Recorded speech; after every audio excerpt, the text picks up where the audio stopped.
Merci.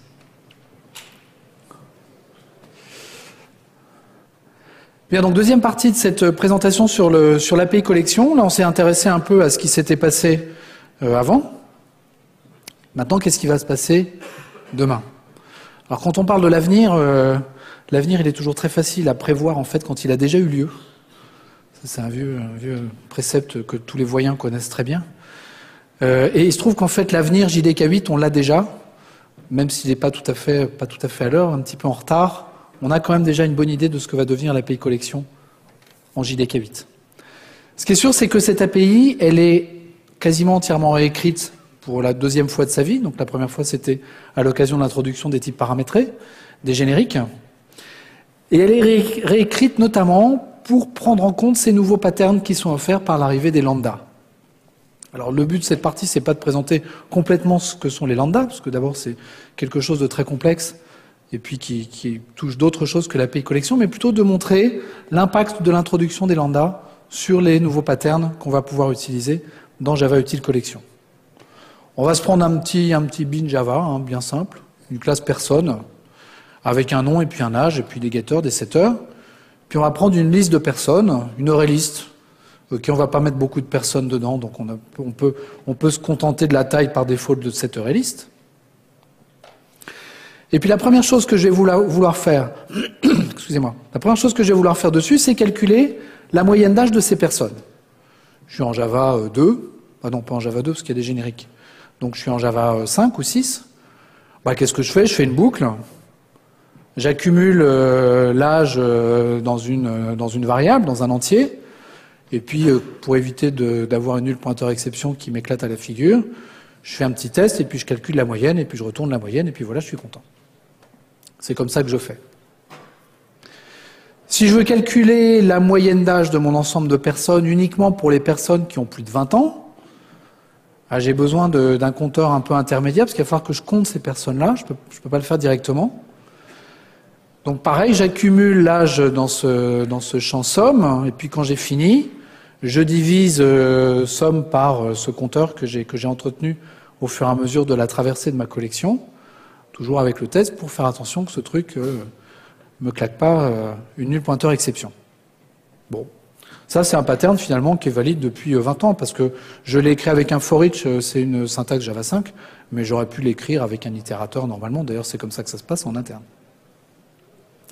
Ça, c'est ce qu'on appelle l'approche programmation impérative. C'est-à-dire que je veux résoudre un problème, j'ai un algorithme simple pour le résoudre, et ce que je fais, c'est que je programme cet algorithme. C'est-à-dire je dis au processeur et je dis à la JVM et au CPU ce qu'il doit faire vraiment pas à pas. Regarde le premier élément, puis le deuxième, puis le troisième, etc. S'il est plus grand que 20, incrémente telle valeur, accumule telle valeur, et puis à la fin, fais la division. C'est comme ça que je fais.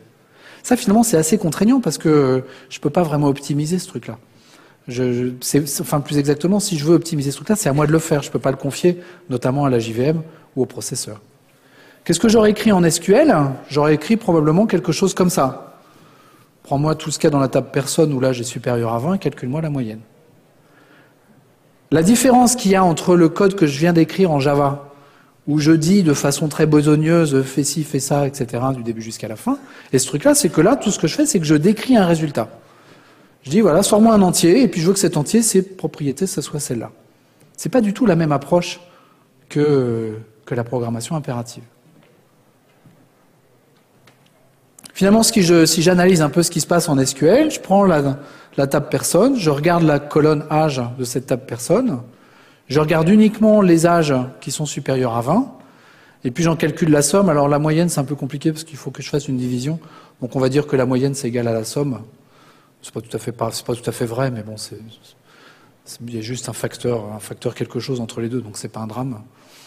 En maths, on écrit pi égale 2 parce que c'est plus simple dans plein d'équations, donc on peut bien faire ce genre d'approximation. Et si j'analyse finalement cette chaîne de traitement, qu'est-ce que je fais? Entre l'objet personne et l'objet âge, je fais ce qu'on appelle un mapping. Alors un mapping, c'est un mot anglais, donc comme c'est anglais, on a l'impression que c'est intelligent. Mais en fait, le mot mapping, dans les classes de 4e ou 5e, on appelle ça une application. Ça, c'est une application. J'associe un objet, alors évidemment, 4e, on ne parle pas d'objet, à un autre, et c'est ce que je fais. Et puis je récupère donc une collection d'âges, on va mettre ça dans l'approche collection tout de suite, et je m'intéresse uniquement aux âges qui sont supérieurs à 20. Cette deuxième étape, c'est ce qu'on appelle un filtrage. C'est-à-dire que j'ai un certain nombre de données en entrée, je ne prends pas toutes les données, j'en prends qu'un sous-ensemble qui vérifie un critère. Et puis à la fin, sur toutes ces données, je vais calculer une agrégation. En SQL, on parle d'une agrégation. Là, je vais appeler ça une réduction. Le pattern map filter reduce, c'est exactement ça. Un mapping, j'associe un objet à un autre, un filtrage, je prends pas tous les objets que je viens de déterminer, et puis je fais une agrégation, donc je réduis mon truc à juste un élément. Si je reprends les éléments, et que je me reviens cette fois-ci dans le contexte Java, dans le contexte de la programmation que je connais bien, ou en tout cas mieux, le mapping, il va me prendre une liste d'un certain type, et à cette liste, à partir de cette liste, il va me construire une autre liste d'un type éventuellement différent, mais qui va faire la même taille. C'est-à-dire que dans mon exemple, j'ai autant d'âges que j'avais de personnes. Le filtrage, lui, il me prend une liste, il me rend une liste du même type, donc si j'avais une liste d'entiers, je récupère une liste d'entiers, mais cette liste d'entiers, elle est éventuellement plus courte. Pourquoi? Parce que sur chacun des éléments, j'ai appliqué une opération booléenne. Si le booléen était vrai, j'ai gardé cet élément. S'il était faux, je ne l'ai pas gardé. Et puis la réduction, à toute cette liste, elle m'a associé juste un objet ou un entier, un nombre, qui est le résultat de l'agrégation de données déterminée sur tous ces objets. Ça, c'est le truc formalisé un peu comme ça. Ça, c'est le map filter reduce. Map filter reduce, c'est pas beaucoup plus compliqué que ça. Après, si je l'applique sur une collection de 50 personnes, c'est très facile. Si je l'applique sur 20 pétaoctets de logs extraits de Google, effectivement, ça va être un peu plus compliqué. Si je regarde cet opérateur de mapping maintenant, finalement, si je voulais l'écrire dans une méthode à part, peut-être cette méthode, je l'appellerais map person to age. Je construirais une liste d'âges. Et puis, j'itérerai sur les personnes, et puis je prendrai les âges, je les ajouterai à une liste, et puis je retournerai cette liste. Là, cette méthode, ce qu'elle fait, c'est qu'elle applique vraiment le concept de mapping tel que je viens de le définir. Ce truc-là, je pourrais essayer de l'abstraire un petit peu. Donc, je pourrais me construire une... Ah, c'est quoi? Je pourrais me construire... C'est du flamand. Cette méthode... Je pourrais essayer de l'abstraire un petit peu, donc extraire une interface. Puis comme j'aime bien les génériques, je vais mettre des génériques, parce que c'est vrai que les génériques, souvent, ça rend les choses plus lisibles. Donc le T, c'est ma personne, le V, c'est mon âge. Dedans, j'ai juste une seule méthode, que j'appelle map, parce que c'est un mapping. Et puis cette méthode map person to âge, je vais l'appeler juste map. Elle va prendre une liste d'objets T et puis un mapper, et puis elle va appliquer ce mapper sur chacun des éléments de la liste, et puis me retourner la liste qui a été déterminée. Ça, c'est la même chose que tout à l'heure, mais écrit de façon un peu différente. J'ai mis mon objet de mapping, je l'ai paramétré, en fait, je l'ai sorti de ma méthode. J'en ai fait un paramètre de cette méthode. Et puis ce truc-là, en fait, j'aimerais bien en faire une méthode de ma classe list, ou de ma classe ArrayList, de mon interface list, plus exactement. Donc faire un truc comme ça. C'est-à-dire que la liste, ça devient 10. Cette méthode map, elle prend juste un mapper en paramètre. J'itère sur 10, je construis une autre liste, je lui passe le mapper, et puis ça fait le travail. Ça pourrait être un mapper que je pourrais introduire sur une implémentation de liste particulière, et puis ce serait une méthode de cette implémentation particulière. Ok, ça c'est le mapper. Le filtrage, finalement, oui, pardon. Donc ça, si je veux le mettre en œuvre sur cette liste, alors qu'il n'existe pas, hein, évidemment, je ferai person.map, et puis je passerai mon objet mapper, qui d'ailleurs pourrait être une classe anonyme. Là, je n'ai pas fait une classe anonyme, mais j'aurais pu faire une classe anonyme. Je peux faire la même opération sur mon opération de filtrage.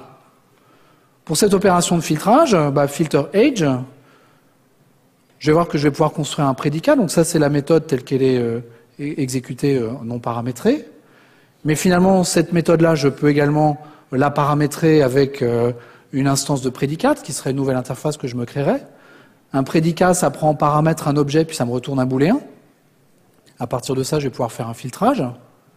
Et puis si je veux appliquer mon prédicat sur une liste, je peux me créer une méthode filter qui prend ma liste, mon prédicat, puis qui va appliquer bêtement mon prédicat sur chacun des éléments de la liste, comme je l'ai fait là. Et encore une fois, cette méthode filter, je pourrais la mettre sur mon implémentation à moi de liste, qui n'est pas EureList, qui sera une autre. Et donc la liste, ça devient un 10. Donc mon filter, ça prend juste un prédicat, et puis ça me génère une nouvelle liste qui est éventuellement plus courte que la précédente.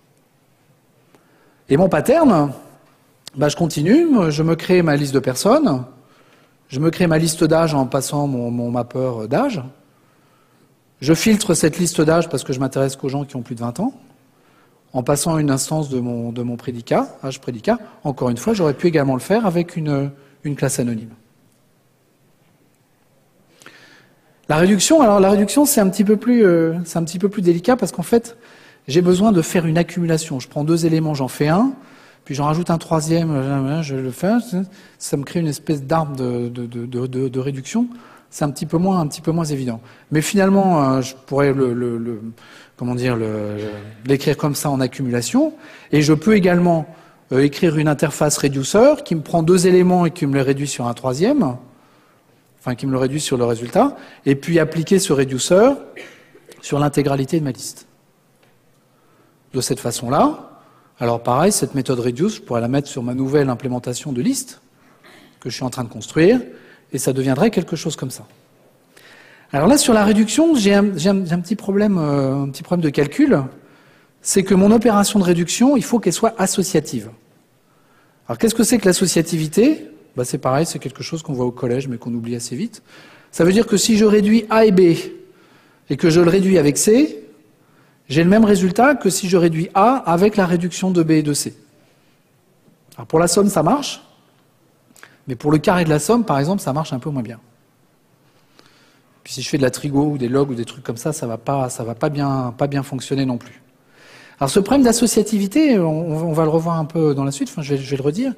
Ce problème d'associativité, c'est que je suis un petit peu sans filet pour savoir si je fais des réducteurs associatifs. C'est-à-dire que le compilateur, si je mets une somme de carré, le carré d'une somme ici, il va rien me dire. Et puis la JVM non plus, elle va rien me dire, elle va faire le calcul. C'est son travail en même temps. C'est pas son travail de savoir si je lui donne des bêtises à calculer ou pas. Mais donc ce problème d'associativité dans ce genre de choses, c'est un truc un petit peu central et donc il faut quand même que je fasse attention. Quand je fais des réductions simples comme ça, c'est assez simple. Mais quand je fais des trucs un peu plus complexes, ce que j'ai bien l'associativité, c'est quelque chose qui, à mon avis, doit être vérifié. Donc si je termine d'écrire mon pattern, ça me donne quelque chose comme ça. Alors quand je vois ce truc-là, moi je trouve pas que ce soit beaucoup plus lisible que ma première boucle for du début, là, qui accumulait les choses et puis qui comptait, et puis qui finissait par me calculer la moyenne. Mais finalement, le résultat, si je ne me suis pas trompé, ça devrait être le même. Et puis pareil pour tous ces trucs-là, si je veux rendre les choses encore plus illisibles qu'elles sont là, je peux m'amuser à mettre des classes anonymes. En fait, ces deux approches-là, c'est deux approches qui sont différentes. Dans une première approche, j'écris l'algorithme moi-même, et c'est moi qui déroule la totalité des choses, et si je veux optimiser les choses, par exemple si je veux les paralléliser, c'est à moi de les paralléliser.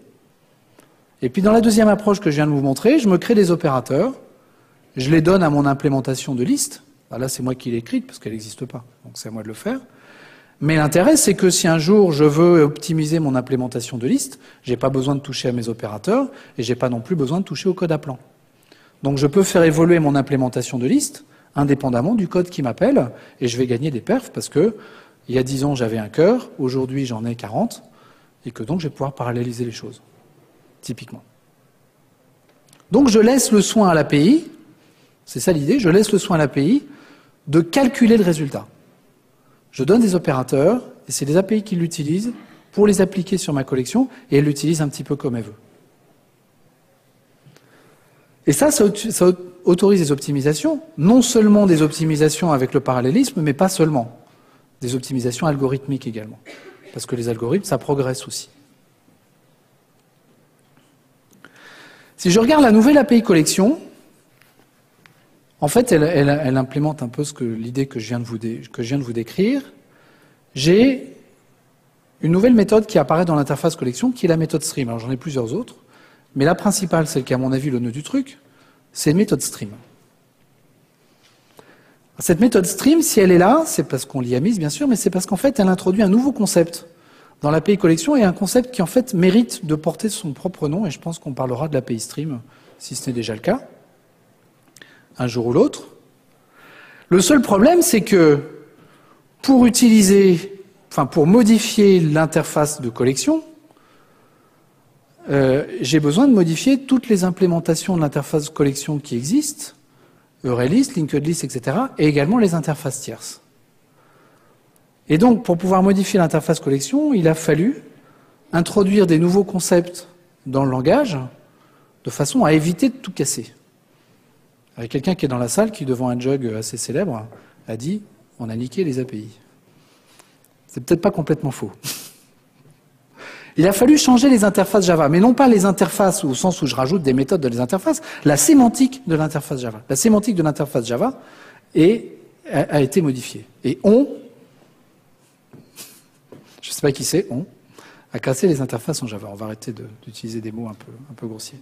Et en fait, la vraie interface collection, comment est-ce qu'elle a évolué? Alors, il y a toujours les mêmes méthodes dessus, ok, ça n'a pas changé.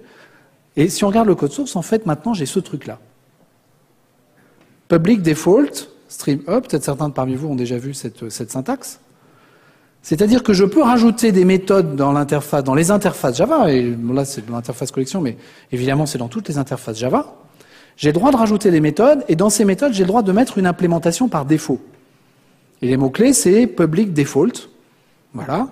La signature de l'interface, ça ne change pas. Et puis, je rajoute le code par défaut de cette méthode, de cette interface. Ça, en fait, c'est drôlement malin, parce que ça veut dire que je peux rajouter une méthode dans une interface, et je n'ai pas besoin de changer EureList.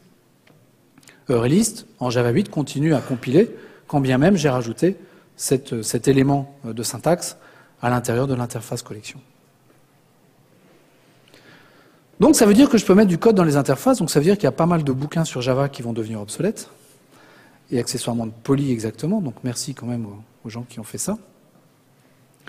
Mais quand je dis j'ai cassé les interfaces, on a cassé les interfaces, on les a vraiment cassées. Là, ce code-là, tout le monde l'a écrit, un jour ou l'autre. Ou si vous ne l'avez pas écrit, vous l'avez écrit sous une forme différente. Public static void, public class bonjour, et puis public static void machin. Si vous prenez un compilateur Java 8 et puis la version de NetBeans Java 8 ou d'IntelliJ, qui sont disponibles sur le web, amusez-vous à remplacer class par interface, exécutez, vous allez voir, ça marche très bien. On peut mettre aussi maintenant des méthodes statiques dans les interfaces. Bon. Si ça en amuse certains, après tout, pourquoi pas. Alors, qu'est-ce que c'est que cette nouvelle syntaxe de lambda? Alors, cette syntaxe, elle est présentée, on va dire, c'est pour remplacer les classes anonymes. En fait, c'est peut-être un petit peu plus que ça. C'est peut-être un petit peu limitatif de présenter les choses comme ça. Là, j'ai remis mon person to age mapper de tout à l'heure, mon implémentation class mapper, qui me prend une personne et qui me renvoie un entier. Et puis, la façon dont je l'utilise. Plutôt que de l'utiliser comme ça, cette class mapper, je vais pas l'écrire comme ça, je vais l'écrire sous forme d'un lambda. Et ce lambda, je vais le passer en paramètre de la méthode map de ma class list un peu spéciale que je suis en train de construire. Alors ce truc-là, c'est un peu bizarre parce que ça ressemble plus du tout à une classe. J'ai cette espèce de petite flèche qui est composée d'un tiret et puis du signe supérieur. Et en fait, qu'est-ce que ça me dit? Ça me dit que je prends un objet P et je lui associe et je crée une espèce de méthode, en fait, qui va prendre un objet P en paramètre et puis qui va me retourner P.getAge. Sauf que P, quand je l'écris tout seul comme ça dans la nature, je ne sais pas ce que c'est a priori. Je me doute que ça va être un objet, puis il vaudrait mieux que cet objet il ait une méthode getAge, sinon ça ne va pas très bien se passer. Mais par contre, si je l'utilise en paramètre d'une méthode map, de la méthode map que j'ai écrite ici, là, le compilateur, il est suffisamment malin pour se rendre compte qu'en fait, ce P, ça doit être une personne, parce que liste, c'est une liste de personnes. Et effectivement, sur ma classe personne, j'ai une méthode getAge, donc ça doit être la méthode getAge de la classe personne. Et donc, cette écriture, qui finalement est très légère et très simple, me permet d'associer une personne P à son âge par appel de la méthode getAge. Ça, c'est la syntaxe lambda, je veux dire, c'est la présentation terre à terre de la syntaxe lambda. OK? Si je veux réécrire mon pattern de tout à l'heure, où j'avais des classes anonymes que je n'avais pas eu envie d'écrire, mais que j'aurais pu écrire pour rendre le code illisible, je me prends personne égale new EureList, list.map de P, j'associe P.getAge, ça c'est ce que je viens d'écrire sur le slide précédent. Je peux appliquer le même principe pour la méthode filter, c'est-à-dire qu'au lieu d'avoir mon mon filtrage de A, je peux faire A supérieur à 20. A supérieur à 20, c'est bien un booléen. A, je me doute que c'est un élément de ma liste âge, donc ça doit être un entier, donc un entier supérieur à 20, ok, ça je sais calculer. Et puis le reduce, alors le reduce c'est un petit peu plus délicat parce que ma méthode elle prend deux paramètres, âge 1 et âge 2, et retourne la somme. Bon, c'est pareil, le compilateur il s'en sert bien, il sait que ma méthode reduce elle doit effectivement prendre deux paramètres et en retourner un qui est éventuellement du même type. Voilà, tel que je l'ai écrit, il est du même type. Et donc, elle va comprendre que A1 et A2, c'est les deux paramètres qui sont deux âges, et puis ça va retourner la somme de ces deux âges. Pourquoi est-ce que j'ai un 0 devant? Parce que quand je fais une réduction, j'ai toujours besoin de considérer le cas, c'est ce que j'avais écrit sur les tout premiers slides, le cas où la liste sur laquelle je fais la réduction est vide. Et donc, si elle est vide, je dis la valeur par défaut pour une liste vide, c'est 0. Si je ne le mettais pas, je serais obligé de faire différemment. Enfin bon, il y a un autre pattern que je trouve pas super, mais qui va introduire dans l'API collection à condition qu'il soit stable, mais celui-là je trouvais est finalement pas mal. Donc voilà, le code que j'écrivais jusqu'en Java 7, c'est celui du haut. Le code que je vais écrire en Java 8, c'est celui du bas. Il est quand même assez fondamentalement différent ce code, et je voudrais qu'on examine un petit peu les différences ensemble. Alors en fait, dans la vraie vie, ces méthodes, elles n'ont pas été rajoutées sur l'interface collection. C'est-à-dire que si vous allez voir le code source du JDK, dans l'interface collection, il n'y a pas de méthode map, il n'y a pas de méthode filter, et il n'y a pas de méthode reduce. Ces méthodes, elles ont été rajoutées sur l'interface stream. Ce stream dont je vous ai montré la construction tout à l'heure. Donc si je veux effectivement exécuter ce code en Java 8, avec la version que j'ai aujourd'hui, il faut que je fasse list.stream.map, age.stream.filter, et puis filteredage.stream.reduce. Alors, il y a eu pas mal de débats là sur cette méthode stream. Bon, elle est là et on est pragmatique, donc il va falloir qu'on vive avec. Si je veux l'écrire au final, je peux chaîner les choses parce qu'en fait, toutes ces méthodes retournent des streams. Je reviens sur le slide précédent. Ces méthodes-là, c'est de la méthode map, elle retourne un stream. La méthode filter également. Alors pas la méthode reduce, elle retourne un entier. Mais map et filter retournent des streams, donc je peux l'écrire comme ça, en chaînant les choses. Et effectivement, là, j'ai un code qui est assez compact et qui, à condition qu'il soit correctement indenté, devient assez lisible. Je pense qu'on comprend bien ce qu'on fait quand on fait ce genre de choses, une fois qu'on a compris un petit peu comment la syntaxe des lambda fonctionnait. Qu'est-ce qui se passe? Ce que je passe en argument, ça ne ressemble pas vraiment à un objet. Ça ne ressemble pas à une classe anonyme, ça ne ressemble pas à un objet. On a plutôt l'impression que c'est du code que je passe en argument. Et effectivement, l'idée de l'API lambda, c'est de se dire, plutôt que de construire des objets, un objet, il faut le construire. Donc, il faut appeler un new, il y a un malloc, il y a l'exécution des constructeurs, et puis une fois qu'il est libéré, parce que cet objet, il va juste servir une fois, dans le cadre de ce truc-là, une fois que le truc est libéré, le garbage collector va devoir le gérer. Donc, tout ça, c'est du travail, même si c'est pas beaucoup de travail, c'est quand même du travail. Donc, on passe juste ce truc-là, et en fait, on a l'impression qu'on passe du code en argument. Et ça, les gens qui font des lambda disent, ça, c'est nouveau. Ou les gens qui font du Java, ça se dit, c'est nouveau. Passer du code en argument, en Java, on n'a jamais fait. C'est vrai. En Java, on n'avait jamais fait, parce qu'en Java, précisément, c'est l'un des paradigmes de création du langage, c'est que tout est classe et tout est objet. Alors, comme c'est nouveau, il se trouve que j'ai quelques années de plus que certaines personnes dans la salle, excusez-moi. Je suis allé chercher un vieux bouquin dans ma bibliothèque, langage C, Kernighan et Ricci, page 259. Ok, c'est pas la première édition, c'est la deuxième, c'est l'édition française. Mais la première édition, c'est 78. Ça fait combien de temps que 78 ? 35 ans, c'est ça 35 ans. Et en haut à droite, j'ai la documentation de la méthode quicksort.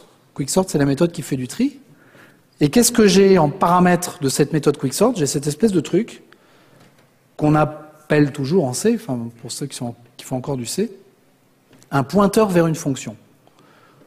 Donc le quicksort du C, conception en 1978, âge 35 ans, ça consiste à implémenter un algorithme quicksort. C'est pas évident à implémenter, c'est un peu pénible, c'est vrai. Et puis, comme la logique de comparaison des éléments, alors en C, il n'y a pas d'objet, donc c'est pas la logique de comparaison des objets, mais la logique de comparaison des éléments, elle est indépendante de l'algorithme, complètement indépendante. On dit, je vais me passer un pointeur vers une fonction, et puis comme ça, quicksort va appeler cette fonction directement. Donc, grosso modo, l'introduction des lambda en Java en 2013, ça permet d'implémenter un concept du C nouveau de 1978, Voilà.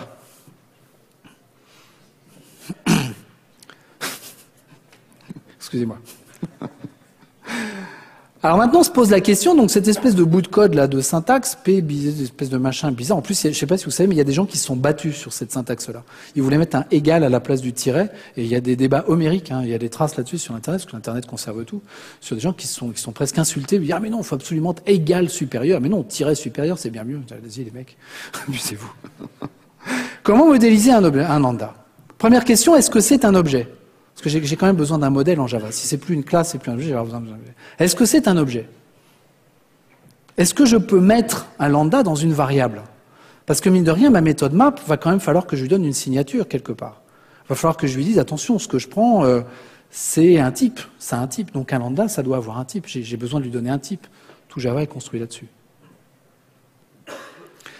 Alors, la première chose, un lambda est modélisé par une interface. Et ça, c'est également un concept nouveau de Java 8. Qu'on appelle une interface fonctionnelle. Alors, qu'est-ce que c'est qu'une interface fonctionnelle? Ben voilà, ça c'est un exemple d'interface fonctionnelle du JDK8, c'est pas moi qui l'ai inventé. Une interface fonctionnelle, premièrement, elle est annotée par Functional Interface, première chose. Deuxièmement, elle ne possède qu'une seule méthode abstraite. Méthode abstraite, c'est-à-dire une vraie méthode d'interface à l'ancienne, donc pas une méthode avec une implémentation par défaut. Donc une interface fonctionnelle, elle peut avoir une méthode abstraite, autant de méthodes par défaut que je veux, et puis elle peut également avoir des méthodes abstraites qui sont les méthodes object. Il y a des méthodes de l'API collection notamment, des interfaces, qui définissent la méthode equals par exemple. Bon, equals, elle est définie sur object, donc celle-là, elle compte pas dans les méthodes abstraites. Donc ça, c'est la définition d'une interface fonctionnelle. Et un lambda, ça va avoir le type d'une interface fonctionnelle. Donc par exemple, l'interface consumer, voilà, ça c'est son code complet. J'ai en plus une méthode par défaut qui me permet de chaîner les consommateurs d'un truc, et puis donc quand un consommateur a été appelé, ça appelle automatiquement le consommateur suivant. L'implémentation de ce consommateur, enfin de cette interface consommateur, je sais l'écrire, parce que c'est une interface. Donc ça, les interfaces, je sais écrire des classes qui implémentent les interfaces, et donc je pourrais très bien écrire ce genre de choses. Accept system out println. Alors accept, ça retourne rien à un consommateur, c'est un truc, ça prend une valeur, mais ça calcule rien, ça fait juste un traitement qui ne retourne rien. Comment est-ce que j'écris ça en lambda? Je l'écris de cette façon-là. Ça prend un objet S en paramètre, et puis ça effectue le traitement systemout.println de S. Là, c'est pas un type qui est retourné. Le compilateur, il est assez malin pour savoir que cette expression lambda, c'est une implémentation de consumer, alors dans un certain contexte, hein, évidemment. Et donc, il sait que ça, c'est pas un type retourné, mais que c'est juste un traitement. Et que le type retourné, il n'existe pas parce qu'il n'y en a pas. Donc, normalement, je devrais pouvoir écrire ce genre de choses. Consumer de string C égale S-supérieur systemout.println de S. Et effectivement, ça, j'ai le droit de l'écrire, c'est quelque chose qui fonctionne. L'utilité des interfaces fonctionnelles, c'est l'utilisation des interfaces fonctionnelles, dans toute cette série d'interfaces fonctionnelles, j'en ai beaucoup, j'en ai une quarantaine à peu près. J'en ai une qui s'appelle function qui me permet d'écrire des applications. Function égale p.getAge. J'en ai une qui s'appelle prédicate, donc qui ressemble à celle qu'on a écrite tout à l'heure, c'est pas la même, Elle est un peu plus, il y a des choses dessus. J'ai pas vraiment de reducer. Alors si je veux faire vraiment un reducer, ça s'appelle bifonction. Et ça prend, là je suis obligé j'ai 3 paramètres. Les 2 paramètres des paramètres de la, les 2 classes des paramètres de la méthode, et puis le type de retour. J'ai pas d'interface reducer, là. Je l'ai mise en gris clair parce que ça n'existe pas. Cela dit, j'ai une méthode qui s'appelle collectors, parce qu'en fait, ces trucs-là, c'est des collecteurs, donc ils ont, dans l'API stream qu'on va voir, il y a la notion de collecteur qui permet de faire ce truc-là de façon un peu plus jolie qu'en utilisant cette bifonction. Donc voilà comment ces interfaces fonctionnelles existent et comment je peux écrire, en fait, comment je peux modéliser les lambdas que je vous ai présentés pour le map filter reduce sur ce truc-là. Donc comment modéliser un lambda? Réponse, par une interface fonctionnelle. Bon, finalement, c'est pas si compliqué. Est-ce qu'un lambda est un objet? Alors j'ai mis réponse non. C'est un petit peu, c'est un nom, mais c'est un petit nom, quoi. C'est pas vraiment un vrai nom massif. En fait, il y a quelque chose qui existe au niveau du code que j'écris, c'est que nulle part, quand je crée un lambda, j'écris un new. Donc le compilateur va prendre ce truc-là, il va faire ce qu'il va vouloir avec, la JVM derrière va également faire ce qu'elle va vouloir avec, mais comme moi je n'écris pas de new, je n'impose pas la création d'un objet. Donc je peux me dire que peut-être à terme, quand la JVM aura évolué et sera vraiment allée au bout de toutes les idées qui ont été jetées dans ce concept de lambda, j'aurai effectivement pas d'objet pour modéliser un lambda. J'impose pas, comme j'ai pas de new, j'impose pas la création d'un objet. Donc derrière, les choses peuvent être optimisées indépendamment de ce que je fais. Est-ce que je peux mettre un lambda dans une variable? Bah oui. Tout à l'heure, j'ai écrit consumer, c'est égal s-supérieur système et out.println de s. Donc j'ai à peu près tout ce que je veux pour pouvoir écrire à la fois des méthodes qui vont prendre des lambdas en paramètres, pour pouvoir écrire des lambdas et pour les mettre dans des variables. Techniquement, je pense que j'ai à peu près tout ce dont j'ai besoin effectivement. Alors comment est-ce que tout ça va s'appliquer à notre bonne vieille API collection? La pauvre, elle va être un petit peu secouée quand même. D'abord sur collection, donc le concept de map filter reduce, il n'est pas sur collection, il est sur stream, et on va voir qu'il y a de très bonnes raisons pour ça. J'ai finalement deux méthodes nouvelles, la méthode stream que je vous ai montrée, et puis une méthode forEach, qui me permet de passer un lambda et d'appliquer ce lambda à tous les éléments de ma collection. Et l'implémentation, alors le pattern d'utilisation c'est ça, et l'implémentation, je ne sais pas si je l'ai mis, je crois que je ne l'ai pas mis. Mais vous voyez que ce forEach, en fait, au niveau de la définition de l'interface, je l'ai mise? Non, je ne l'ai pas mise. Le forEach, au niveau de la définition de l'interface, ce qu'il prend, c'est un consumer. Donc quand je regarde l'interface de collection, forEach, default, enfin public default forEach, consumer de T, et puis j'ai une implémentation par défaut. J'ai quelques opérations sur map qui arrivent, donc j'ai le forEach sur map également qui est ajouté. J'ai quelques opérations sur map supplémentaires qui sont en fait des opérations, enfin j'ai une opération, putif absent qui est une opération qui ressemble au casing, c'est-à-dire que je veux mettre une nouvelle valeur dans une nouvelle paire de clés valeurs dans ma map, mais uniquement si elle n'existe pas déjà au niveau de mon tableau. Et puis j'ai 4 opérations, merge, compute, compute if absent, compute if present, qui sont des opérations sur map qui ont été ajoutées également. Si je regarde les patterns d'utilisation, le compute, en fait, qu'est-ce qu'il fait? Il permet de prendre une map avec des clés qui existent éventuellement, et puis de faire des traitements particuliers sur ces clés, de générer en fait des valeurs à partir des valeurs à partir des clés elles-mêmes, donc des valeurs des clés, valeurs éventuellement numériques ou chaînes de caractères. Ça, c'est la modification de map. Et puis j'ai cette nouvelle notion qui est la notion de stream. Et ça, je pense que ça vaut le coup qu'on s'y arrête un petit peu, parce que c'est pas une notion qui est forcément triviale. Qu'est-ce que c'est qu'un stream? Techniquement, c'est une interface.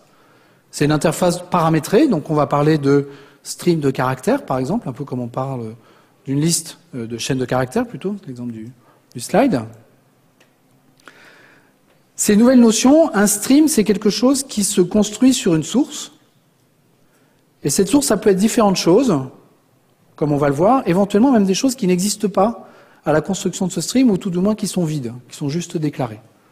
Alors qu'une ArrayList, ça se construit sur un tableau qui existe.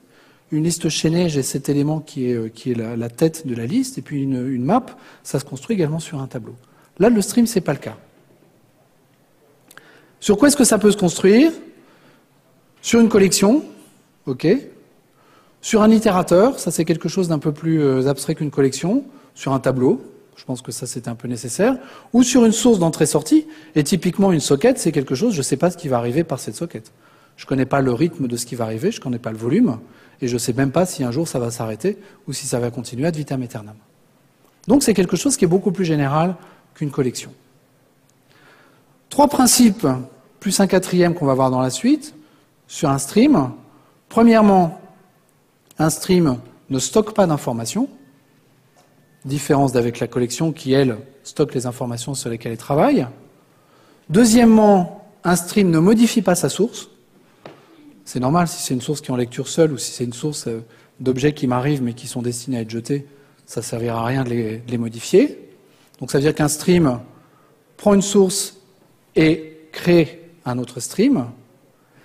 Et la source d'un stream peut ne pas être finie, au sens où au moment où je commence un traitement sur un stream, je n'ai pas nécessairement toutes les données de ce stream. Ce qui n'est pas le cas sur une collection ou une table de hachage. Quand je commence un traitement sur une collection, j'ai toujours la collection complète qui est disponible et que je peux traverser ou sur laquelle je peux itérer. L'interface stream, elle expose un certain nombre de méthodes. Des méthodes comme celle-là, filter, map, reduce, je vous en ai déjà pas mal parlé. Un max et un min. Count, distinct, limit. Alors limit, comme un stream, c'est quelque chose qui est éventuellement pas fini. Limit, ça me permet de dire, je vais prendre les 1000 premiers éléments de ce stream, ou le million de premiers éléments de ce stream.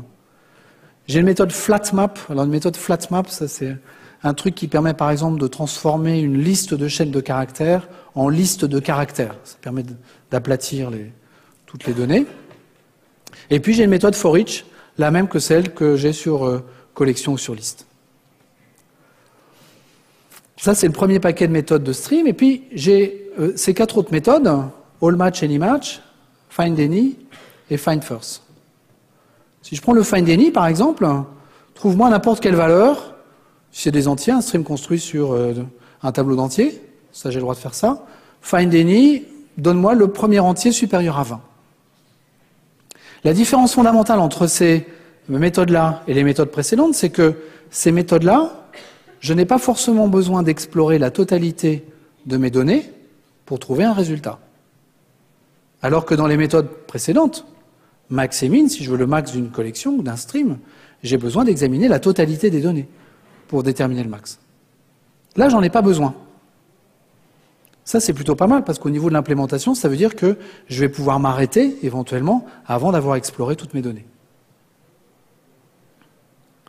Si je reprends mon exemple, un peu plus complexe que celui de tout à l'heure, là, je l'écris avec des collections, donc je prends une liste de personnes, je m'intéresse au nom de ces personnes, donc je fais un mapper pp.getNom. Ça, maintenant, vous êtes habitués, donc vous savez lire ça par cœur. Je vais filtrer ces noms, c'est-à-dire je vais prendre tous les noms qui ne contiennent pas de caractères blancs, par exemple, donc tous les noms qui ne sont pas des noms composés. Et puis, je vais appliquer un matcher, c'est-à-dire que je regarde, en fait, si cette liste n'est composée que de noms qui ne dépassent pas 20 caractères. Et si c'est le cas, je vais répondre vrai. Alors, si j'écris ce truc-là comme ça, je peux l'écrire également avec des lambdas, avec un stream de cette façon-là. La première version, je l'écris uniquement avec des collections, puis je construis des collections au fur et à mesure. Deuxième cas, je l'écris avec un stream. Donc ça, c'est exactement le même code, le même mapper, le même filtrage et le même all match.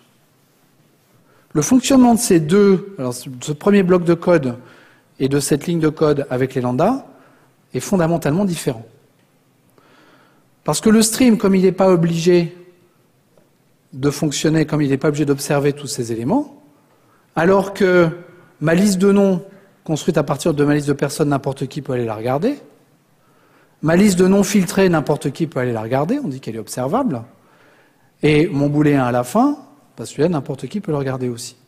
Donc dans la première version, je suis obligé de déterminer la totalité de mes noms à partir de mes personnes et la totalité de mes noms filtrés à partir de mes personnes. Donc mes deux premières lignes de code en dehors de new release, je suis obligé de l'exécuter dans leur totalité.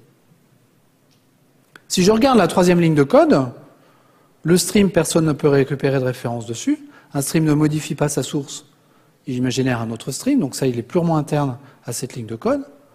Étant donné que le all match, je ne suis pas obligé d'évaluer l'intégralité des données de mon stream, je peux très bien me dire, étant donné que j'ai ce all match, la première fois que je rencontre un nom qui est supérieur à 20, si je chaîne mes 3 opérations et que je les applique d'un seul coup, au final, je peux très bien me retrouver sur une liste de 1 million de personnes à n'avoir à l'appliquer que sur les 500 premières. Si ma 500e personne a déjà un nom qui dépasse 20 caractères, j'arrête mon exécution. Et là, j'ai plus de problème. Donc le stream, c'est quelque chose qui potentiellement peut être beaucoup plus efficace que le traitement que je fais sur la collection, tout simplement parce que je ne fais pas tous les traitements. Le stream, c'est quelque chose qui peut fonctionner, et qui fonctionne, en mode lazy, c'est-à-dire que je ne fais pas tout le traitement quand je n'ai pas besoin de faire tout le traitement. Et dans le code que j'avais écrit sur collection, là, j'ai pas le choix. Je suis obligé de faire l'intégralité des traitements avant d'arriver à la fin. Ça, c'est le 4e concept du stream qui, à mon avis, est absolument fondamental et qui fait partie des concepts réellement intéressants de ce stream. Les opérations sur le stream se divisent en deux. Il y a les opérations qu'on dit intermédiaires, c'est-à-dire des opérations qui prennent un stream et qui rendent un autre stream. Et puis les opérations dites terminales, qui prennent un stream en entrée et qui déterminent une valeur à partir de ce stream. Alors un stream, c'est pas forcément quelque chose... Enfin, je peux récupérer une référence sur un stream, mais comme il ne contient pas de valeur, j'ai pas besoin je peux pas forcément observer ces valeurs. Pour observer les valeurs qui sont dans un stream, je suis obligé d'ajouter une opération terminale dessus qui va déclencher le traitement que j'ai donné, que j'ai défini sur mon stream. On peut voir ça sur un exemple. Première étape, j'ouvre un stream sur une liste. Coût de l'opération 0. C'est juste une déclaration. Deuxième étape, mapping. Coût de l'opération 0. Il n'y a aucun traitement qui est fait. C'est juste une déclaration. Troisième étape, filtrage. Coût de l'opération 0. C'est encore juste une déclaration. Aucun traitement n'est fait. Ce lambda-là, il n'est pas appliqué. Dernière étape, ah bah là, j'ai besoin de faire le calcul. Mais là, je peux faire preuve d'intelligence en exécutant ce calcul. Comme je sais que c'est un all match, je sais que c'est une méthode un peu particulière que je n'ai pas forcément besoin d'appliquer à tous les éléments de mon stream, donc j'ai intérêt à chaîner tous les lambdas que j'ai définis sur ce stream et à les appliquer tous les uns dans une seule itération, si je faisais des itérations. Et de cette façon-là, éventuellement, je vais éviter de faire 95% du calcul dont j'aurais eu besoin si j'avais utilisé l'API collection. On peut se rendre compte de ça avec un petit calcul. On va se prendre un paquet de chaînes de caractères aléatoires. Alors il y a un truc pour déterminer des chaînes de caractères aléatoires, comme ça. Je me crée un tableau de string de taille 10 millions, allons-y, et puis je les mets dans un tableau. Ça c'est du Java 6, du Java 7. C'est super, oui, c'est du Java 7 parce que j'ai les underscores, oui, très juste. Alors c'est carrément old school, hein. Maintenant on est en Java 8. Hein. Vous êtes tous d'accord? Donc on peut l'écrire comme ça, par exemple. J'ai une classe utilitaire streamz avec un S, avec une méthode generate à laquelle je passe un producer, je ne sais plus comment il s'appelle ce lambda-là, qui ne prend pas de paramètres et puis qui me génère une chaîne de caractères aléatoire à partir de mon random next long. Merci, supplier. Heureusement qu'il y a des gens qui suivent. Ah mais oui, mais ça, là, il y a encore un bug là-dedans. Quelque chose qui ne va pas là-dedans. Ah, j'utilise random. Ah, je ne peux pas utiliser random quand je suis en Java 7 et après, j'utilise thread local random. Parce que j'ai plus le atomic long qui m'empêche mon random d'être réellement efficace.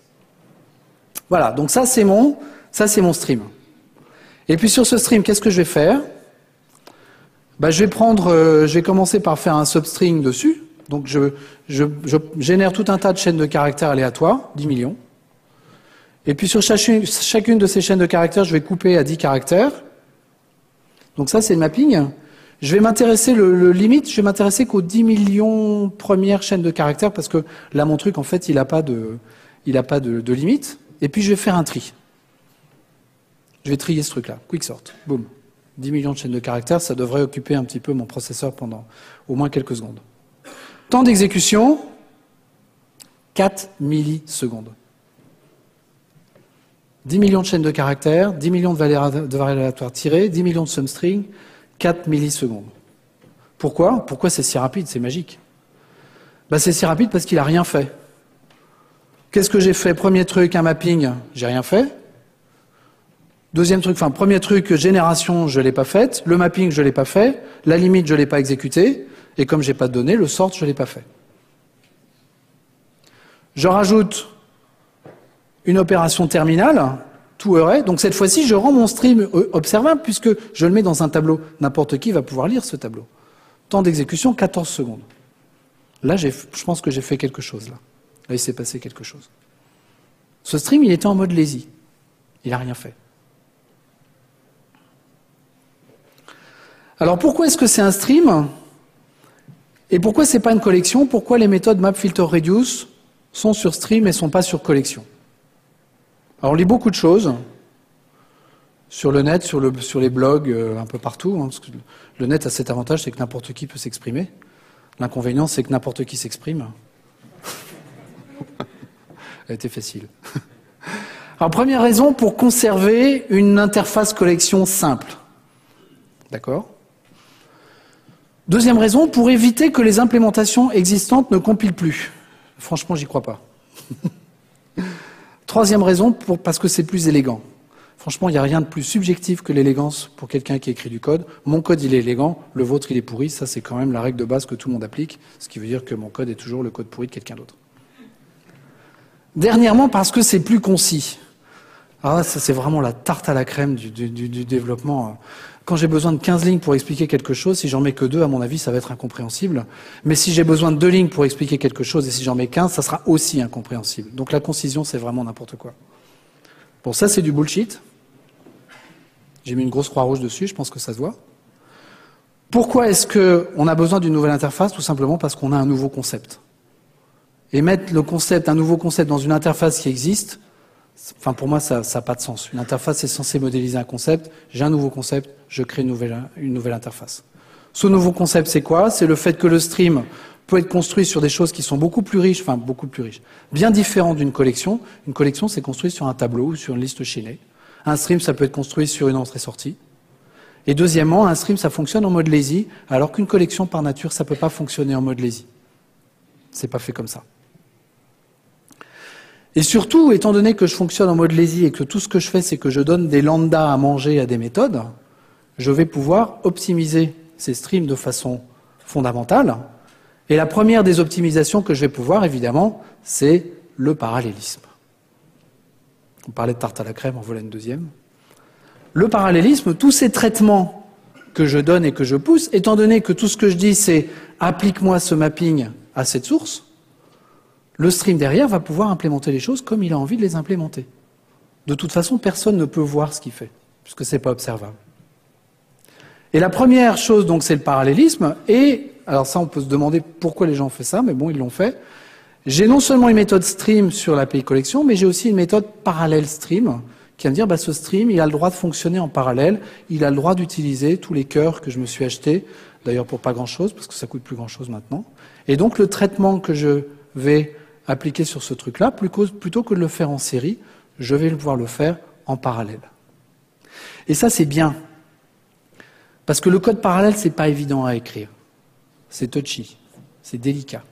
Et il vaut mieux confier l'écriture de ce code à des gens qui sont très forts et qui savent très bien ce qu'ils font, plutôt que de tenter de l'écrire moi-même. Si je l'écris moi-même, il y a une chance sur 2 pour que mon code parallèle à l'exécution, il soit plus lent que le code série que j'aurais écrit juste dans la matinée. Si je reprends mon stream créé en mode parallèle de tout à l'heure, ça c'est le même code que tout à l'heure, j'ai juste ajouté avant sortie d'un parallèle. Donc ce stream maintenant il est parallèle et je vais pouvoir trier mes 10 millions de chaînes de caractères en parallèle. Quicksort en parallèle, c'est vraiment touchy à écrire, hein, franchement, pour que ça marche en tout cas. Si vous en fichez, si vous n'avez pas envie que ça marche, c'est assez facile, mais si vous voulez que ça marche, c'est un peu plus compliqué. Exécution du code non parallèle, alors je crois que j'ai diminué un peu le... Non, je laisse comme ça. Exécution du code non parallèle, 3,4 secondes.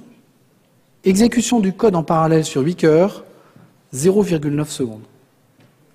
On gagne un facteur 4 sur 8 cœurs. On se dit, ah mais non, j'ai 8 cœurs, je devrais gagner un facteur 8. Non, non, c'est un peu plus compliqué que ça. Un facteur 4 sur 8 cœurs sur ce genre d'opération, c'est vraiment pas mal. C'est vraiment super. Et ça, c'est récent dans l'implémentation du JDK 8. Ça, c'est les tests que j'ai fait sur le build. C'est pas exactement le dernier, parce qu'ils en ont sorti un vraiment trop proche de la conf. J'ai pas eu le temps de refaire les tests. Mais c'est sur un build récent de l'API collection que ça a été fait. Donc ça, c'est l'API collection.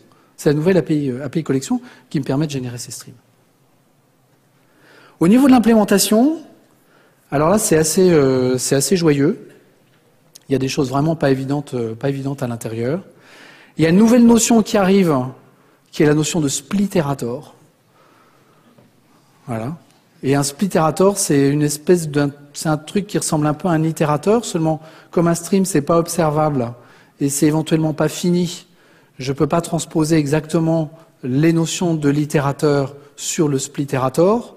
Donc je me retrouve avec des méthodes estimate size. Est-ce que je pourrais avoir la taille, s'il te plaît? Ça doit être dans les 1000, mais c'est pas sûr.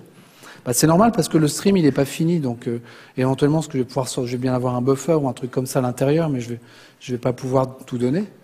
Try advance, donc ça c'est le next Next. Bah oui, tu as un tableau 10 cases, je veux aller à la 10e, ok, pas de problème, next. Try advanced, bah essaie de me donner la valeur suivante. Ou get exact size if known. Je ne sais pas si ces méthodes-là feront partie de la version finale, mais c'est vrai que quand on lit ça, c'est un côté un peu effrayant quand même. Mais bon, cela dit, c'est... Excusez-moi. Cela dit, effectivement, on est presque en best effort. Hein. C'est comme la méthode size de la concurrente HMAP, fallait pas l'utiliser. Je vous ai pas parlé de celle de la concurrente skip list map, et la méthode size, c'est pareil, quoi. Elle fait ce qu'elle peut. Si vous avez un truc qui est en concurrence d'accès dans tous les sens, bah, ça sort un nombre, voilà. Ça vous garantit de sortir un entier, mais finalement, ça pourrait sortir 0. Il y aurait probablement pas moins d'informations dedans. Et cette notion de split iterator, alors le fork join, c'est quelque chose qui dit, bah, je vais pouvoir diviser mes tâches en plusieurs, en deux, je vais pouvoir les couper en tranches, puis les distribuer sur mes cœurs, et puis pouvoir les joiner pour récupérer des résultats et les agréger. Bref, là j'ai la notion de try-split, donc un split iterator, en fait, ça dit que un stream, je vais pouvoir essayer de le diviser. Il y en a une partie que je vais garder pour moi. Et puis il y en a une autre partie que je vais donner à quelqu'un d'autre qui va le traiter lui-même, donc éventuellement un autre thread qui vit sur un autre cœur. Et puis il y a une garantie, c'est-à-dire que la partie que j'ai donnée, ben, je vais pas la traiter moi-même. Et puis par contre la partie que je vais garder, celle-là il faut que je la traite. Et c'est pas évident à écrire finalement, parce que les données, éventuellement je les connais pas. Donc ça peut être éventuellement vraiment compliqué à écrire. Et puis j'ai un certain nombre de flags qui me permettent d'interroger les caractéristiques du stream, notamment vis-à-vis de la concurrence d'accès, de son immutabilité, etc. Au bilan, qu'est-ce que j'ai de nouveau dans cette API collection? J'ai une nouvelle façon d'écrire les interfaces, et un nouveau concept d'interface dans Java.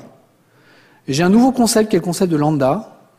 Un lambda, même si le compilateur va en faire des objets, éventuellement ça peut ne pas être un objet. Et puis j'ai surtout cette nouvelle notion, cette notion de stream. Et cette notion, elle va vraiment devenir, j'en suis convaincu, absolument centrale dans l'API collection, et même tellement centrale que c'est parce qu'elle n'est pas encore tout à fait prête qu'on n'a pas eu, il y a un mois, la version dite feature complete de Java 8. Les gens sont un petit peu à la bourre, donc on va la voir un peu plus tard. Ça me paraît pas dramatique de la voir un peu plus tard. L'essentiel, c'est qu'on en ait une qui marche bien et qui soit surtout performante. Si elle n'est pas performante, personne ne l'utilisera. On a un nouveau package, Java Util Function, dans lequel se trouvent les interfaces fonctionnelles qui vont modéliser les lambdas. Il y a une quarantaine d'interfaces dedans. Et pour l'instant, j'ai deux classes utilitaires. Une qui s'appelle Functions avec un S, et puis une autre qui s'appelle Predicates avec un S, qui comporte que des méthodes statiques et puis qui vont m'aider à construire, à chaîner ces lambdas, etc. Et puis j'ai également un nouveau package, Java Util Stream, avec deux classes utilitaires dedans, Streams avec un S, et puis cette classe Collectors avec un S, qui va permettre de gérer les reducers dont j'ai parlé au début de cette présentation. Au bilan, le truc est en retard. La date de sortie du JDK 8 dit Feature Complete était annoncée au 21 février. Je crois que c'est Mark Reynolds lui-même qui a annoncé bah, on n'est pas prêt. Donc si on n'est pas prêt, on ne sort pas. Et donc si on ne sort pas, on est en retard. Ah oui. Bon, comme quoi le JDK, c'est un projet informatique comme les autres, hein, avec éventuellement des retards. Mais par contre, je ne crois pas qu'il y ait de date annoncée pour cette sortie Feature Complete. Non ? D'accord. Réponse éclairée, ça ne sert à rien d'annoncer une date pour qu'elle ne soit pas tenue, c'est ça ? Ouais. C'est vrai, je suis d'accord avec ça. Donc j'en arrive à la conclusion de cette présentation. Donc l'API collection est vraiment au cœur des améliorations du JDK 8, de mon point de vue, et bénéficie pleinement de l'apport des lambdas. Alors ce bénéfice, il a un coût. Il a un coût, c'est-à-dire qu'on change la notion d'interface, on change la notion de l'API collection, on rajoute des trucs. Il y a un énorme travail vraiment qui a déjà été fait dessus et qui n'est pas terminé, donc qui est encore assez parallèlement, encore à faire. On a un support du parallélisme qui arrive, qui va permettre de lancer des traitements parallèles sur tous les cœurs dont on va avoir besoin. Et ce support, on en a besoin. Si on ne l'avait pas, si Java n'apportait pas ce support dans les traitements, ben on peut penser que le langage finirait par être de moins en moins utilisé. C'est absolument nécessaire. On a des nouveaux concepts qui arrivent, le concept de for each qui est intégré directement à l'API, le concept du map, du reduce, du filter, qu'on pouvait faire avant mais qui sont quand même nouveaux. Le regret qu'on pourrait avoir éventuellement, c'est que cette API devient beaucoup plus complexe qu'elle était. Les patterns de l'API collection étaient extraordinairement simples. Là, le fait d'avoir intégré les streams fait qu'on a quelque chose qui est beaucoup plus complexe, qui arrive quand même, probablement moins évident à comprendre. Cette notion de stream, elle devient absolument centrale, mais c'est vrai qu'à mon avis, elle complique quand même beaucoup les choses. On aurait aimé probablement une version simple, peut-être adaptée aux problèmes simples également, parce que finalement, même si j'ai une bête map ou une bête collection de 50 objets et que je veux faire un mapping dessus, va quand même falloir que je fasse un stream dessus, etc. Ça ressemble peut-être éventuellement à de l'artillerie lourde. Bon, je pense qu'il faut être pragmatique, on s'y fera, on l'intégrera et on finira par l'utiliser normalement. Mais finalement, ce qu'on peut dire en conclusion, c'est qu'après 15 ans d'existence, ce qui est quand même pas mal, l'API collection est toujours là. Elle a été mise à jour sur les génériques, elle est mise à jour sur les lambdas, et elle va continuer à être centrale, à mon avis, dans les projets, aussi par les gains en performance qu'elle va pouvoir apporter. Et finalement, dans cette vieille structure, cette vieille dame conçue il y a 15 ans, alors 15 ans, oui, c'est quand même pas si vieux, mais bon. Dans cette vieille structure conçue en 1998, on a pu adapter des concepts nouveaux, des concepts de 2013. Ce qui m'amène à cette conclusion, c'est que finalement, c'est bien dans les vieilles bassines qu'on fait les meilleures confitures. Je vous remercie pour votre attention.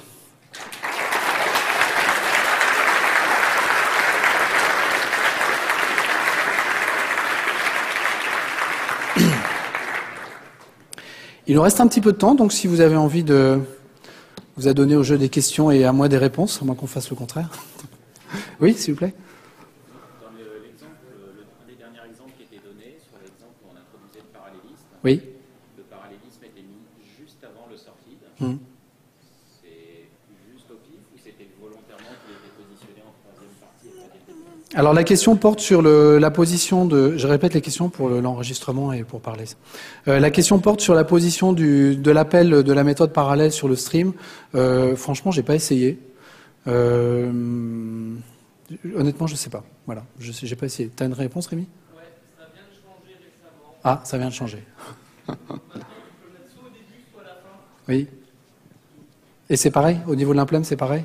Donc... On peut le mettre au milieu, mais oui. que sur la fin. Ok. Donc alors les choses ont changé. On peut le mettre indépendamment de l'endroit où on le met sur la chaîne d'appel. Le stream sera considéré comme parallèle et l'ensemble des traitements qui étaient déclarés avant l'appel à parallèle ou après l'appel à parallèle seront effectués en parallèle. Oui. Merci. Oui. Est-ce qu'il y a des systèmes qui sont associés à l'heure actuelle au multithreading ou que vous pensez connaître très rapidement avec Java 8? Alors la question c'est est-ce qu'il y a des nouveaux patterns qui vont être introduits avec le multithreading et Java 8? Alors au sein de l'API collection, l'intérêt c'est que pour moi il y a une différence assez fondamentale entre ce qu'on appelle le multithreading et le traitement en parallèle. Quand j'exécute un algorithme en parallèle, j'exécute un quicksort par exemple, c'est un traitement, et ce traitement je veux le distribuer sur plusieurs threads et potentiellement sur plusieurs cœurs évidemment pour que ce soit intéressant. Alors que quand je fais du multithreading, j'ai plusieurs traitements. J'exécute chacun de mes traitements dans différents threads et j'ai des problèmes éventuellement de synchronisation, de communication et de visibilité entre tous ces threads. Donc l'intérêt pour moi de l'API collection, c'est ce que j'ai essayé de montrer, c'est que on n'a pas besoin de gérer le parallélisme. Le parallélisme, on le gère uniquement par déclaration. Je déclare que le traitement que j'ai défini, il est parallèle et c'est l'implémentation qui se débrouille. Et ça, c'est très bien. C'est comme ça que je veux que ça fonctionne. Alors que les traitements multithreadés, oui, il va y avoir des nouveaux patterns parce qu'il y a des nouvelles classes qui arrivent dans Java Util concurrent. Donc il va y avoir des nouveaux patterns, mais ils seront indépendants des traitements des collections. Et il y a tout un tas de patterns que j'étais obligé de gérer en multithread avec les collections concurrentes, etc., comme on l'a vu dans la première partie, que je vais pouvoir gérer directement avec ces nouvelles API parallèles. Donc oui, s'il y a des modifications, c'est en ce sens qu'il y aura des modifications, je pense. Oui ? Est-ce qu'il y a d'autres questions? Oui? La grosse différence entre les programmes impératifs et les programmes fonctionnels, on voit avec SQL, c'est la notion de debug. En impératif, on on voit les classes successives de ces données. Là, en parallèle, on ne va pas pouvoir faire ce genre de choses. Pour débugger des lambdas, qu'est-ce qu'il va y avoir? C'est le premier point. Le deuxième point, est-ce qu'il y aura un plan d'exécution comme on peut avoir en SQL? Alors la première question porte sur les débugages. Est-ce que je vais pouvoir exécuter un lambda en pas à pas? Oui, je peux la résumer comme ça. Et la deuxième question, est-ce qu'on va avoir des plans d'exécution pour les lambdas comme j'en ai pour le SQL, c'est-à-dire où le serveur de base de données peut m'expliquer comment est-ce que la requête a été exécutée. Rémi, une réponse? Je vais éviter de répondre des bêtises, excuse-moi, je profite de ce côté-là. Pour l'instant, on essaye que ça marche. Donc pour l'instant, on essaye que ça marche. Après, on optimisera et donc effectivement, il y aura un plan d'exécution. Et après, on optimisera, donc effectivement, il y aura un plan d'exécution. J'ai répété la réponse de Rémi pour que les gens qui verront la vidéo puissent bénéficier de cette réponse. Merci.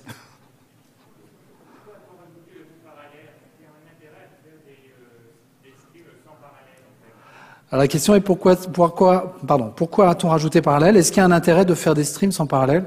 Je ne suis pas convaincu qu'il y ait un intérêt à faire des streams sans parallèle. Oui, tout à fait. Absolument. Alors, cette question, elle contient une autre question, en fait, qui vient très souvent, c'est finalement, j'ai pas beaucoup de cœurs. J'aimerais pouvoir réserver un certain nombre de mes cœurs à certains types de traitements et puis laisser d'autres cœurs libres pour d'autres traitements. Ça, je pense que c'est une question qu'on se pose aujourd'hui, parce que des cœurs, on en a 8, on en a 16, éventuellement quelques-uns, mais ça dépasse rarement la dizaine.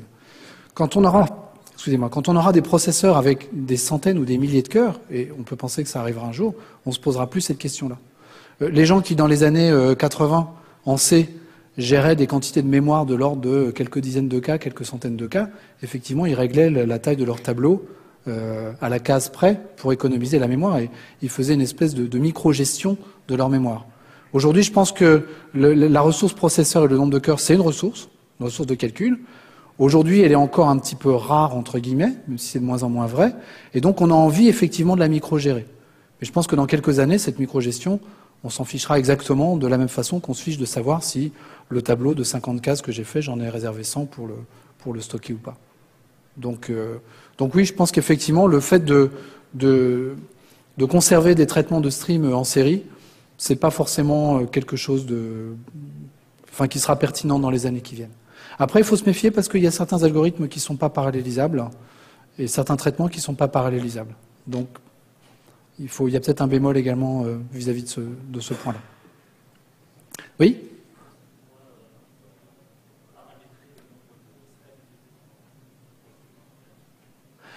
La question, est-ce qu'on pourra régler, paramétrer le nombre de threads pour effectuer les traitements parallèles, c'est ça? Oui. À ma connaissance, dans l'API collection, aujourd'hui, c'est pas possible. Et les fork joins qui sont utilisés, il y a quelque chose que j'ai pas dit dans la présentation, c'est que la concurrente HMAP version 8 est complètement réécrite par rapport à la V7, complètement différente. À l'intérieur, elle embarque un fork join. Et le fork join, quand on le construit par défaut, en fait, il utilise automatiquement tous les cœurs qui lui sont alloués, qui sont disponibles au niveau de la machine. Donc, dans l'API collection actuelle, j'ai rien vu qui permette de paramétrer le nombre de cœurs qui seront utilisés pour les traitements parallèles. Mais encore une fois, ça rejoint la question précédente. Je pense que dans quelques années, ça nous sera complètement égal. On n'aura plus du tout envie de faire ça. Oui ?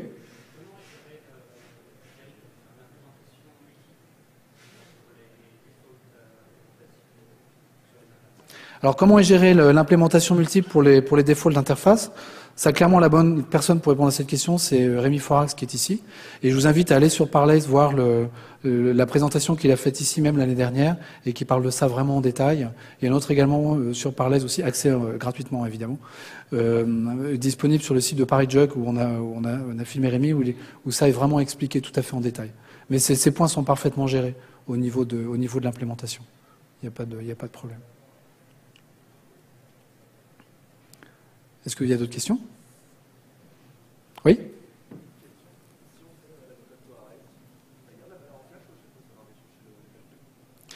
Alors la question se porte sur la méthode toArrays, si elle garde la valeur en cache ou si à chaque fois elle refait tout le calcul. Le toArrays, le stream ne stocke pas de données. Okay, donc le toArrays, ça crée un tableau de valeurs. Si j'appelle une autre fois une méthode toArrays, ça va me créer un autre tableau de valeurs. Donc ça, je pense que la sémantique, elle est assez claire de ce point de vue-là. Merci. Oui? Ah oui, c'est vrai que tu n'as pas le droit d'utiliser 2 fois un stream. Exact.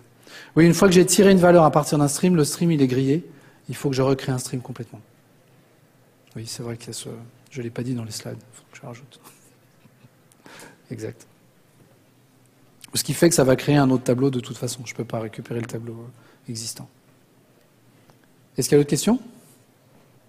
Oui? Oui?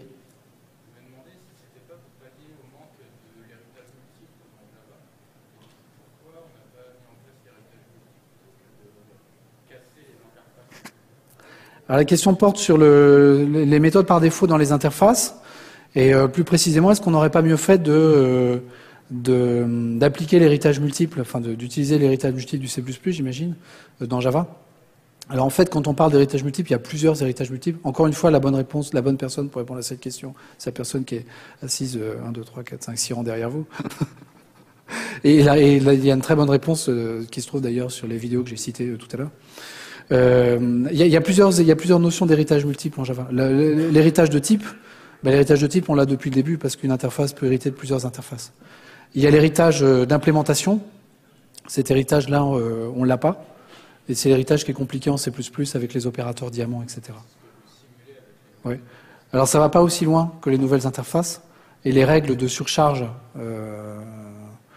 Voilà, donc la règle de surcharge, c'est que si je propose une nouvelle interface, enfin dans une classe d'implémentation, si je propose une implémentation dans ma classe, à ce moment-là viendra en surcharge de l'implémentation par défaut, qui porte son nom, c'est une implémentation par défaut, donc qui est utilisée si je n'en définis pas d'autres. Et puis pour les opérateurs diamants, il y a également des règles qui sont très précises et qui permettent de lever les ambiguïtés. Donc la problématique est pas.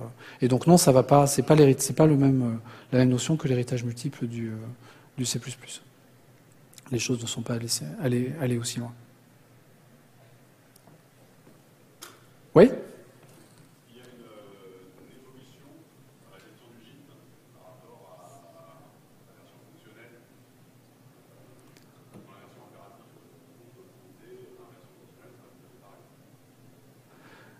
pareil. Est-ce qu'il y a une évolution au niveau du compilateur just-in-time entre l'implémentation impérative et l'implémentation fonctionnelle? Je crois qu'il y a déjà une évolution au niveau de la compilation, c'est-à-dire que l'implémentation impérative, de toute façon, est compile telle que je l'ai écrite. Tous les états intermédiaires que j'ai écrits, je peux les observer. Donc le compilateur n'a pas le droit de zapper des états et de zapper des étapes du calcul sur le fait que le calcul pourrait être exécuté de façon plus efficace. Il faut qu'il maintienne les états observables, y compris par les autres threads d'ailleurs. Dans la partie fonctionnelle, les choses sont vraiment différentes puisque, en fait, tout ce que je définis, c'est du code. Et ce code, il est pas observable. Même si aujourd'hui, il est compilé en tant qu'objet, avec un système d'éléments statiques, etc. Dans le code que j'écris, j'ai pas cette notion d'observabilité que je peux avoir quand j'écris un impératif. Donc les choses sont différentes dès la compilation. Et après, si elles sont différentes dans la compilation, au niveau du JIT, enfin, compilation, j'entends bytecode. Et après, au niveau du compilateur just-in-time, le bytecode peut être optimisé de façon effectivement différente, du fait que j'ai pas la possibilité d'observer les états intermédiaires. Je ne sais pas si ça répond à votre question correctement. Ah.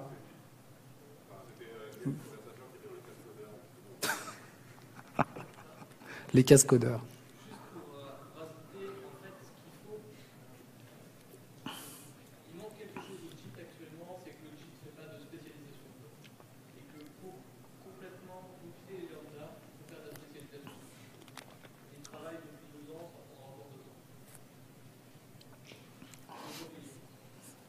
Donc réponse de Rémi sur ce point-là. Il manque une notion dans le JIT à l'heure actuelle. Donc le JIT, c'est le compilateur qui permet de compiler le bytecode interprété en code assembleur exécutable directement sur le CPU.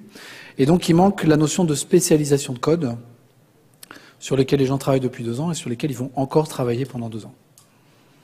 Et c'est une estimation qualifiée de doigt mouillé, donc une estimation qu'on aime bien dans les projets informatiques. Et qu'on connaît bien. Est-ce qu'il y a d'autres questions? Non? Oui, pardon.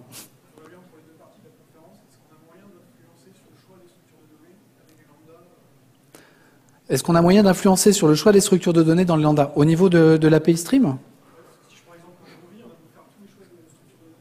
Oui. Oui.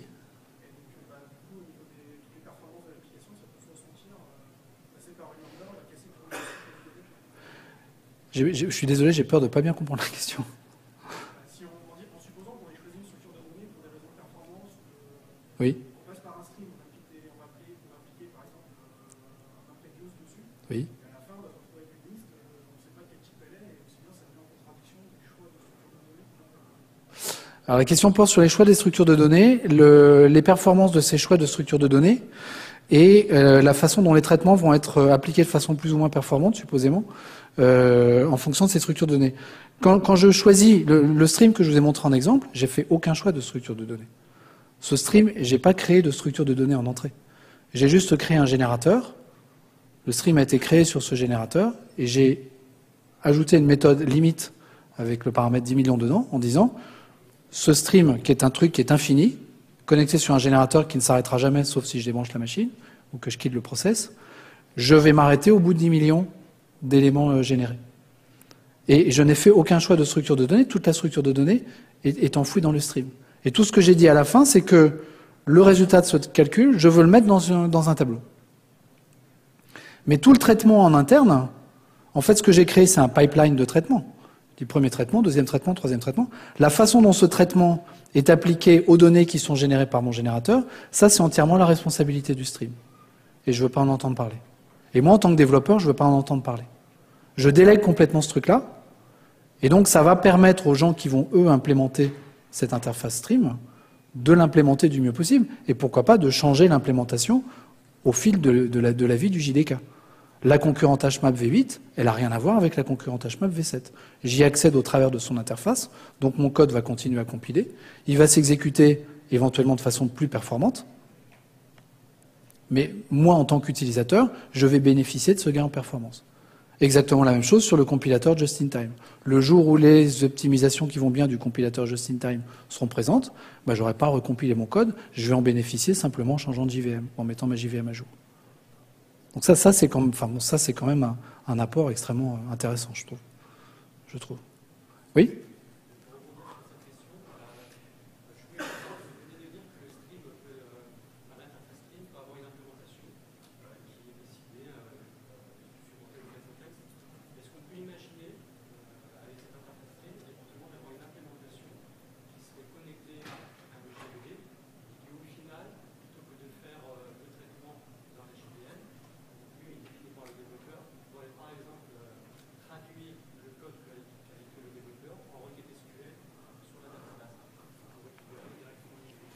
Alors la question c'est, est-ce que je pourrais écrire des lambdas, connecter à un stream, lui-même connecté sur une source, un générateur qui ferait des requêtes sur un serveur de base de données?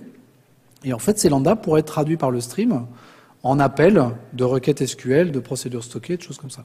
Moi, j'ai envie de dire pourquoi pas.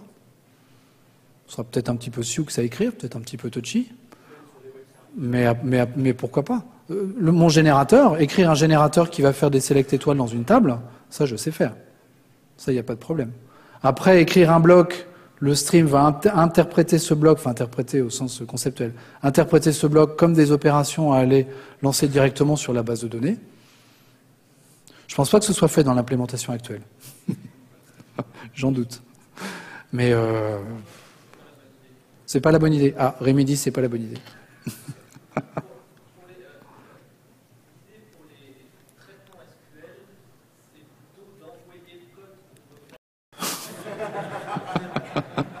Je suis désolé. Oui ?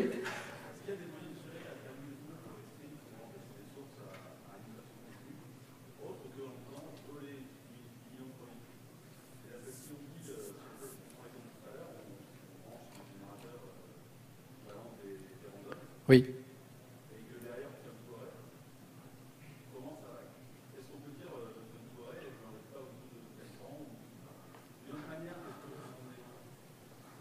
Pardon ?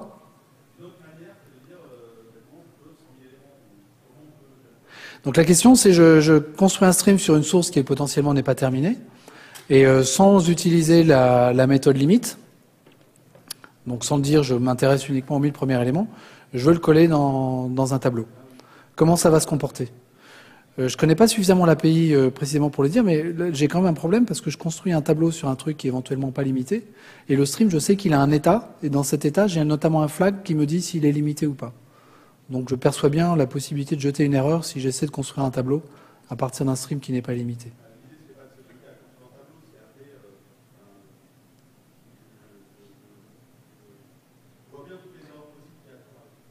Oui, tout à fait. J'ai un flag. Le stream, il sait s'il est limité ou pas. Il a un flag pour ça. Oui. Oui, alors, il y a une opération terminale qui permet de dire on appelle une lambda et ça renvoie vrai si jamais on doit s'arrêter. Donc on peut dire on fait un calcul pendant 5 secondes. D'accord. Donc sur le stream, on peut dire je fais le calcul pendant 5 secondes et après je regarde ce que j'ai traité pendant 5 secondes. Mais c'est pareil, ça veut dire que le stream, il est limité. Il n'est pas limité en itération, enfin en nombre d'éléments, il est limité dans le temps. Voilà. Oui ?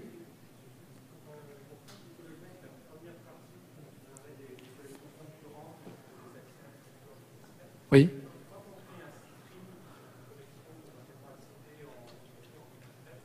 Oui.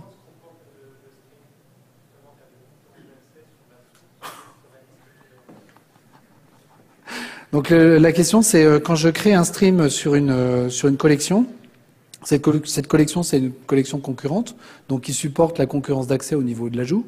Je peux le traduire comme ça ? Oui. Comment va se comporter le stream ?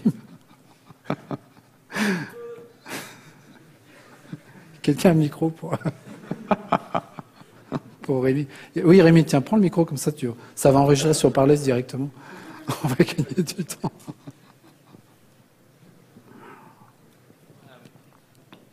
À toi la parole. Donc en fait, si le stream n'est pas parallèle, il y a marqué dans l'API don't do that.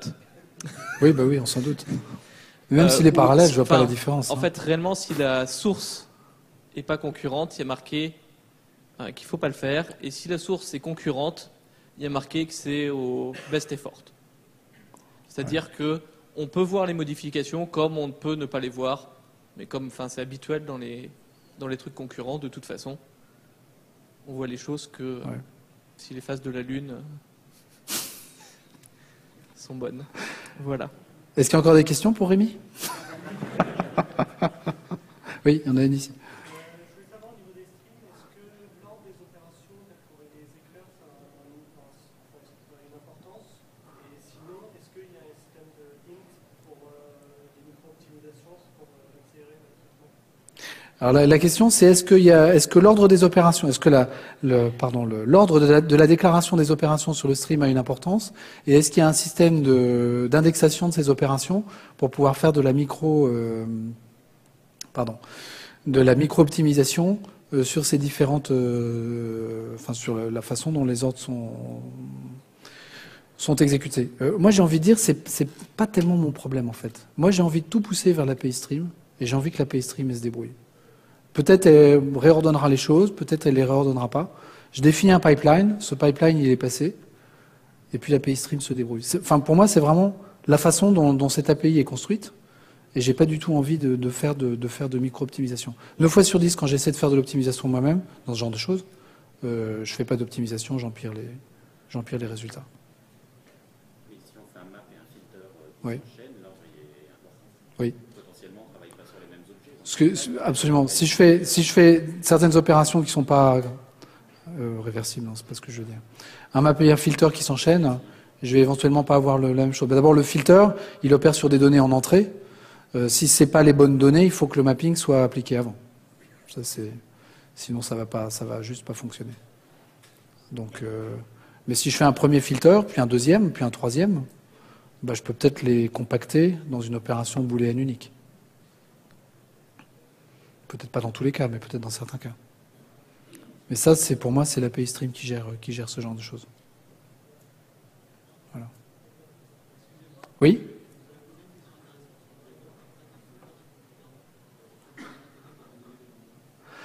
Le retour sur la question sur le debug des lambdas.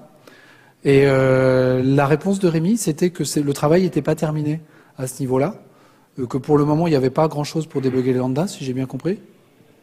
Oui. Juste, c'est du code Java, donc on peut toujours le débugger. Le truc, c'est qu'on n'aura pas le plan d'exécution, comme on peut avoir dans une base de données, c'est-à-dire qu'on n'a pas un niveau méta de description de qu'est-ce qui se passe. Mais ça reste du code Java, donc voilà, on peut apprendre le debugger et... Mais c'est beaucoup moins magique qu'une base de données. Je veux dire, en termes d'implémentation, c'est beaucoup plus simple. On est en Java, on a tout qui est en mémoire, c'est beaucoup plus simple qu'une base de données.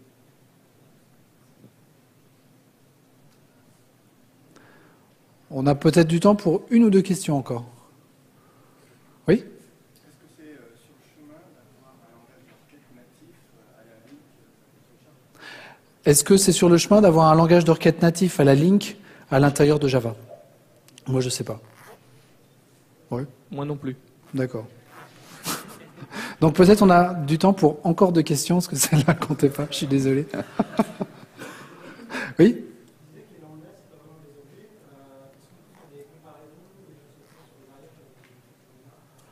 Sur des variables de type lambda? Des comparaisons de type égal-égal, donc, j'imagine. Comme de toute façon, c'est des objets, on doit pouvoir le faire facilement. Aujourd'hui, c'est toujours des objets. Je ne sais pas si ça a vraiment du sens, parce que un lambda n'a pas d'état. Donc, est-ce que ça a du sens de comparer des variables qui n'ont pas d'état? Mis à part, ça peut me répondre qu'elles sont au même endroit en mémoire. Bon. Le problème, c'est si tu fais ça, en fait, tu vas désactiver des optimisations. Si tu considères les lambdas comme des objets, alors forcément les objets vont devoir être créés, alors que le JIT pourrait ne pas les créer, basiquement.